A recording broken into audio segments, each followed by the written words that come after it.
Samedi 27 février, nous étions à Notre-Dame-des-Landes.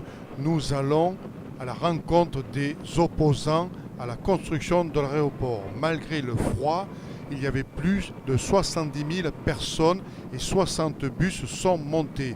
Nous interviewons deux opposants, un agriculteur et un responsable de la CIPA. Il n'y a pas de problème.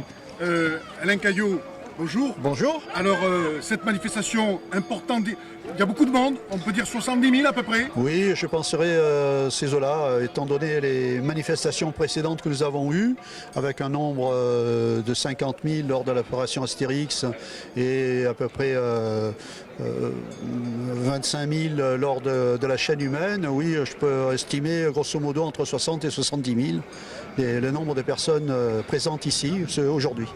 D'accord.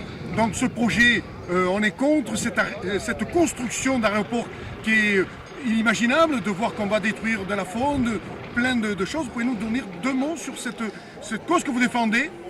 D'abord, la cause qu'on défend, ce n'est pas seulement la construction d'un aéroport. On n'est pas seulement contre les aéroports. Nous, on utilise aussi les avions, comme tout le monde. L'aéroport de Nantes-Atlantique est largement suffisant, n'est pas saturé, contrairement à ce que prétendent les porteurs du projet, et peut être très bien aménagé. D'autre part, il existe un autre aéroport dans la Loire-Atlantique, qui est Montoire, Saint-Nazaire, qui a les grosses capacités avec une piste de 2300 mètres et 60 mètres de large d'accueillir les gros porteurs et d'accueillir aussi une infrastructure pour les passagers, bien que 150 000 passagers à peu près, d'après les chiffres de Vinci, utilisent cet aéroport. Donc on n'a pas l'utilité de faire un autre aéroport. Donc on peut dire qu'il y a aussi Vinci derrière qui pousse. Certainement. Je ne pense pas que Vinci soit contre la construction des aéroports. Au contraire, c'est lui le gestionnaire. Je pense que ça a été condamné déjà et dénoncé par l'Europe, qu'il soit à la fois le concessionnaire et le concepteur de l'aéroport et le constructeur de l'aéroport. Mais apparemment, ça n'a pas d'écho au niveau politique. Que dire sur cette gauche qui est hésitante? Oui, non, on ne sait pas, on construit pas. Pour moi, c'est pas la gauche qui est au pouvoir. C'est qui sera au pouvoir? Ça serait. C'est une façon de droite, on va dire ça comme ça. C'est une façon de droite. Oui. Donc, toi, tu fais partie de. Ouais, j'appartiens à la CIPA, mais je ne suis pas représentant de la CIPA. Donc, membre de la CIPA. Voilà, je suis membre basique. Voilà. Ton opinion personnelle sur cette situation? À tes yeux? Moi, je pense que l'intelligence, ça serait intelligérer, ça veut dire prendre avec, prendre avec l'intérieur de soi, ça serait d'abandonner le projet. Ouais. Et pour les occupants de la ZAD, de faire ce qui s'est fait déjà dans le passé avec un gouvernement de gauche, lui, qui était présidé par François Mitterrand, de faire, comme on a fait au Larzac, un bail amphithéotique pour les occupants de la ZAD, du peuple. Oui, ça, c'est sûr. C'est une question d'argent aussi, tristement, dans cette affaire. Ben, c'est une évidence. Je crois que dans ce cas-là, c'est une évidence. D'accord. Voilà.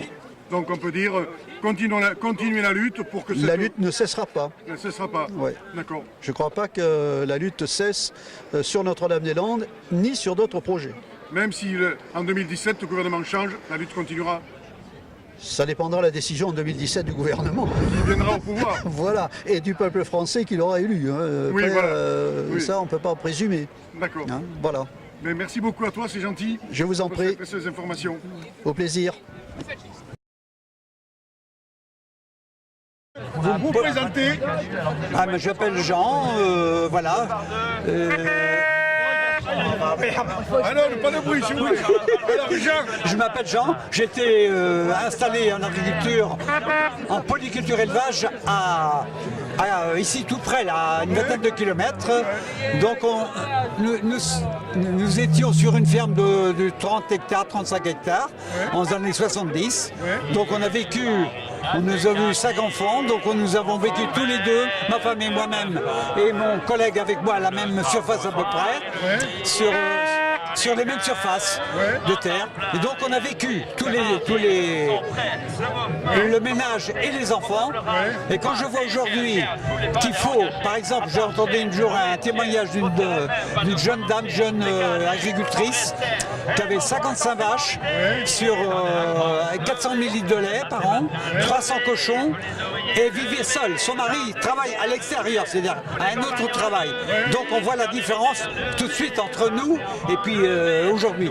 On dit que c'est quand même inquiétant de voir aujourd'hui comment on se rémunère du travail, quoi. C'est pas normal, quoi. Vous, à votre époque, vous arriviez à vivre de votre De notre travail, oui, voilà.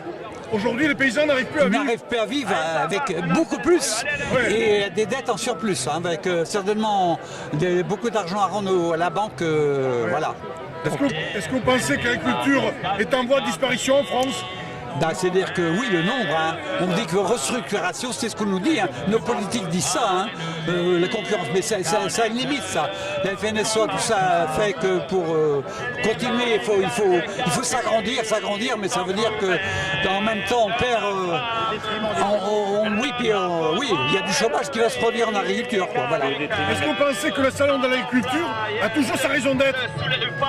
Ça dépend de quoi on parle, hein. Le salon d'agriculture peut-être une vitrine pour les petits exposants, la petite exploitation, oui, peut-être, mais autrement pour le reste, non. La grande agriculture, non, je crois pas. Hein. Pour moi, c'est pas bon pour nous là. Non. Est-ce que ce gouvernement n'a pas fait le nécessaire pour sauver l'agriculture française? Je pense que tous les gouvernements, les uns après les autres, sont timides, et puis ce qu'ils commandent aujourd'hui, c'est plutôt la FNSEA qui a commandé les gouvernements successifs. La FNSEA est très forte, financièrement très puissante et puis c'est elle qui domine le projet de l'agriculture en gros, quoi. Alors voilà. D'accord. Attendez, les gars, laissez-les. Oui. L'ancien ministre de l'Agriculture, là, qui a dit qu'il s'était trompé, a dit que l'agriculture avait été... il s'était trompé, il a reconnu ses erreurs. Non à l'aéroport, oui à l'apéro gratuit. Voilà, c'est bien. C'est bien. Voilà, on est à Notre-Dame-des-Landes, nous sommes. Voilà, nous sommes. Voilà. Maintenant, vous arrivez à vivre avec votre retraite que vous avez pu. Ah oui, c'est-à-dire qu'on n'a pas des grosses retraites à l'agriculture, hein. D'accord. On fait partie plutôt dans les je sais pas quoi dire, les petites retraites à 900 euros, moins de 900 euros, voilà, 800, voilà, quelque chose comme ça. Voilà. Donc c'est dramatique de voir que des agriculteurs qui se suicident parce qu'ils n'arrivent pas à vivre certainement. De leur métier. Oui, voilà. Oui, c'est vrai. Ça complique. C'est pas grave. Qu'est-ce que je veux dire? Les grandes surfaces aussi sont un peu responsables d'acheter les produits à bas prix et qui fait qu'aujourd'hui, on pousse toujours le consommateur au prix le plus bas, ce qui fait qu'aujourd'hui, les agriculteurs n'arrivent plus à vendre leurs produits à un prix raisonnable pour qu'ils puissent vivre. C'est vrai. Et puis il y a des charges énormes. Je veux dire que la grosse agriculture importe beaucoup de choses. Ils importent du soja par exemple qui coûte cher. Il faut alimenter les animaux avec ça. Et il faut acheter des engrais, il faut tout ça. Alors qu'il faudrait plutôt une agriculture qui se tourne vers les herbages, qui coûte le moins cher possible. L'herbe avec naturellement le moins d'engrais possible. C'est comme ça qu'on peut s'en tirer le mieux possible aujourd'hui en agriculture, à mon avis. Ouais. Donc les agriculteurs qui se battent farouchement ont raison de se battre pour défendre cette agriculture qui est la nôtre. Oui, voilà. Une paysanne qui est moins gourmande de produits qui est importé, de toutes sortes de choses. Hein. Que ce soit au niveau des engrais ou voilà. Quel message fort vous avez envie de dire à ces agriculteurs, puisque vous êtes un ancien agriculteur à la retraite, qu'est-ce que vous avez envie de dire à la France, aussi à son gouvernement, parce qu'il regarde ce reportage, notre gouvernement? Oui, il faudrait se retourner vers une agriculture plus comment dirais-je, oui aussi, et puis que les produits avec le consommateur, qu'il n'y ait pas trop de distance d'intermédiaire et de distance. Qu'on ne va pas véhiculer sur les routes tout ça du nord de la France au sud et ainsi de suite. De proximité. Tandis que le consommateur se sert directement au producteur. Pratiquement, voilà. Soit sur des petits marchés, soit c'est directement chez l'agriculteur. Voilà. C'est l'avenir pour moi de cette chose-là. C'est l'avenir et on sauvera l'agriculture. Voilà, comme ça. Et on maintient en plus de l'emploi.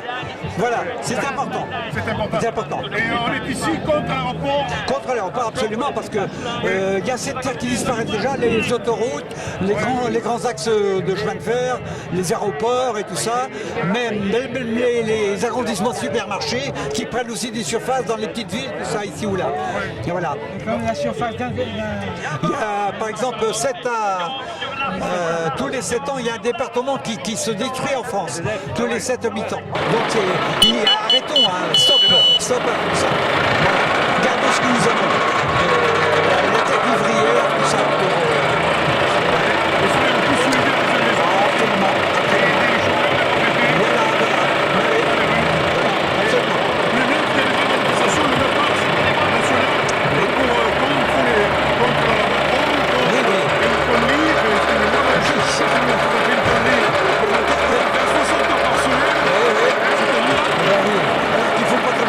Absolument.